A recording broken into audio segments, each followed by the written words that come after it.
Pourquoi est-ce qu'en ce 5e dimanche de Carême, les croix de nos églises peuvent être revêtues d'un voile violet?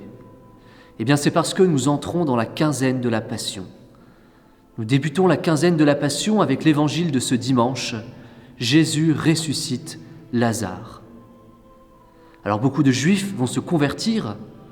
C'est pourquoi Jésus va rentrer ensuite triomphalement au rameau dans Jérusalem. Mais en même temps, suite à cette résurrection, Caïphe se décide à faire condamner Jésus à mort. Il vaut mieux qu'un seul homme meure pour tout le peuple. Alors la résurrection de Lazare en ce dimanche peut nous aider à faire un point d'étape dans notre carême. Notre carême, c'est ce temps de conversion où nous nous rapprochons toujours davantage de Dieu. Comme nous nous rapprochons de Dieu, c'est bien sûr un temps de joie spirituelle pour notre esprit. Et dans l'Évangile, avant même que Lazare ne sorte ressuscité de son tombeau, Jésus est précisément dans l'action de grâce. Il sait que sa prière est exaucée. « Père, je te rends grâce parce que tu m'as exaucé. » Et en même temps, dans l'Évangile, Jésus pleure la mort de son ami Lazare. Oui, en même temps, pendant notre carême, notre corps est dans le désert, loin du confort du monde. Notre corps ressent le poids de la croix de nos petites pénitences. Alors pour faire ce petit point d'étape pendant notre carême, nous pouvons nous arrêter sur les différents personnages de l'évangile de ce dimanche. Ce dimanche qui nous introduit dans cette quinzaine de la Passion. Alors d'abord, il y a bien sûr le Seigneur. Durant ce carême, comme lui, le Seigneur nous invite déjà à rendre grâce pour la résurrection future, dans la confiance en Dieu.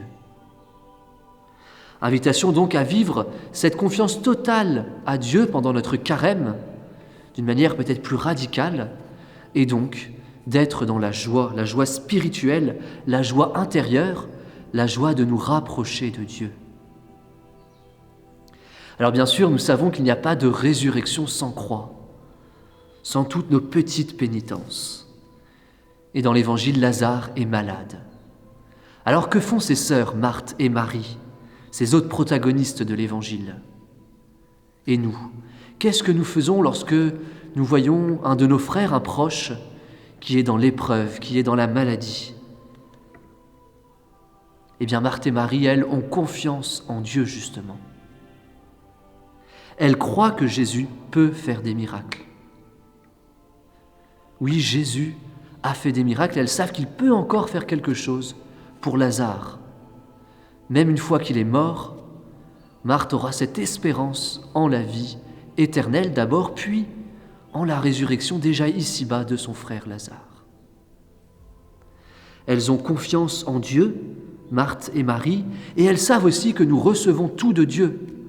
Elles ne disent pas à Jésus « Celui qui t'aime est malade ».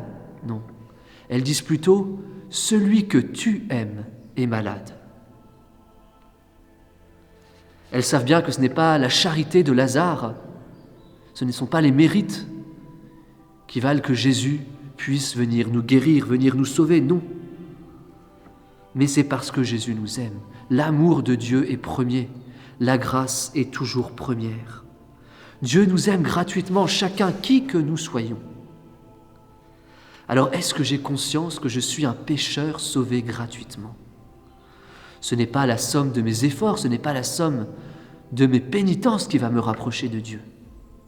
Bien au contraire, c'est l'amour, c'est l'humilité avec lesquelles je vis l'ascèse, avec lesquelles je vis le jeûne, avec lesquelles je vis toute ma prière du carême, qui vont pouvoir me rapprocher de Dieu.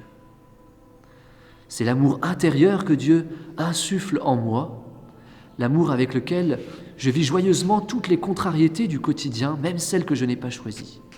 Voilà ce qui me rapproche de Dieu jour après jour. Alors le dernier protagoniste de cet évangile, c'est Thomas, un des disciples. Au début, les disciples sont perplexes face à ce retour de Jésus vers Béthanie, qui se rapproche donc de Jérusalem, puisque les Juifs cherchent à tuer Jésus. Et puis Thomas, téméraire, plein d'ardeur, s'écrie allons-y, nous aussi, pour mourir avec lui. Oui, allons voir Lazare qui vient de décéder, rapprochons-nous de Jérusalem, rentrons dans cette quinzaine de la Passion, allons-y, nous aussi, pour mourir avec lui. Mais Thomas est téméraire, nous le savons. Après la joie des rameaux, le vendredi saint, Thomas sera absent. Il ne sera pas au pied de la croix. Alors peut-être que nous aussi, nous sommes rentrés avec témérité dans notre carême, plein d'ardeur, plein de zèle, mais que notre zèle ne soit pas un feu de paille, que notre zèle ne nous arrête pas en chemin. Alors peut-être que oui, nous n'avons pas tenu toutes nos résolutions de carême, peut-être que oui, parfois nous sommes tombés bien souvent dans notre carême, mais nous savons que le Seigneur est là, son amour gratuit est toujours là pour nous relever. Nous pouvons avoir cette totale confiance en lui, comme Marthe et Marie. Et déjà, avant même peut-être notre dernière confession de carême, notre dernière confession avant Pâques, nous pouvons être comme Jésus dans l'action de grâce, car nous savons que le Seigneur est ressuscité et que nous ressusciterons au dernier jour, ainsi soit-il.